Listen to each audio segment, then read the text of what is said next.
നിങ്ങൾ അഹങ്കാരികളാണോ? നിങ്ങളുടെ ജീവിതത്തിൽ നിങ്ങൾക്ക് അഹങ്കാരമുണ്ടോ? എങ്കിൽ ഞാൻ ഈ പറയുന്ന കാര്യങ്ങൾ നിങ്ങളൊന്ന് ശ്രദ്ധിച്ച് കേട്ടു നോക്കുക.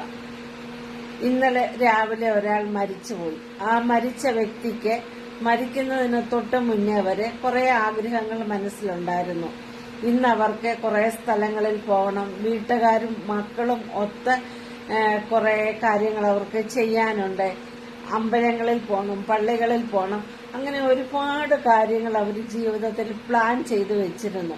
പക്ഷെ നമ്മളൊന്ന് പ്ലാൻ ചെയ്യും, പടച്ചോൻ വേറൊന്ന് ചിന്തിച്ചു വെക്കും. നമ്മൾക്ക് വേണ്ടി പടച്ചോൻ വേറൊന്ന് കരുതി വെക്കും. നമ്മൾ ചിന്തിക്കുന്ന പോലെയൊന്നും ഒരു കാര്യങ്ങളും നടക്കില്ല. പടച്ചോൻ എന്താണോ നമ്മുടെ ജീവിതത്തിൽ എഴുതി വെച്ചിരിക്കുന്നത് അത് മാത്രമേ സംഭവിക്കത്തുള്ളൂ, ഇല്ലേ? അപ്പോൾ ഉള്ള കാലമൊക്കെ നമ്മൾ സന്തോഷത്തോടെ അഹങ്കാരമെടുക്കാതെ ജീവിക്കുക. അതാണ് നമ്മുടെ ജീവിതത്തിൽ ഏറ്റവും നല്ല കാലം